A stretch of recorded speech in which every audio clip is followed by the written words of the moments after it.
దేశంలో petrol, diesel, LPG కొరత లేదని, వీటి సరఫరా పూర్తిగా నియంత్రణలోనే ఉందని కేంద్రం స్పష్టం చేసింది. ఇప్పటికే 4 భారతీయ నౌకలు హెర్ముజ్ జలసంధిని దాటాయని, త్వరలో మరిన్ని నౌకలు రాబోతున్నాయని పేర్కొంది.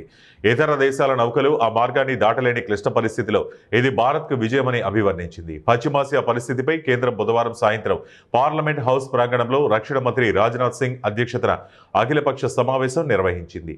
ఇరాన్, ఇజ్రాయెల్ యుద్ధం వల్ల భారత్కు ఎదురయ్యే సవాళ్లు, వాటిని ఎదుర్కోవడానికి సిద్ధం చేసిన కార్యాచరణను ప్రభుత్వం వివరించింది.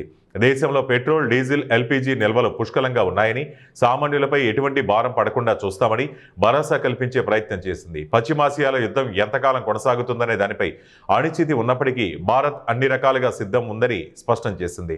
పాకిస్తాన్ లాగా భారత్ దళారీ దేశం కాదని విదేశాంగ మంత్రి జైశంకర్ అన్నారు.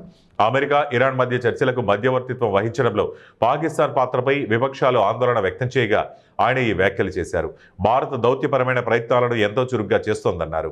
ఇంధనం, ఎరువులు, సరుకులకు ఎలాంటి ఇబ్బంది లేదని పెట్రోలియం మంత్రి హర్దీప్ సింగ్ పూరి చెప్పారు.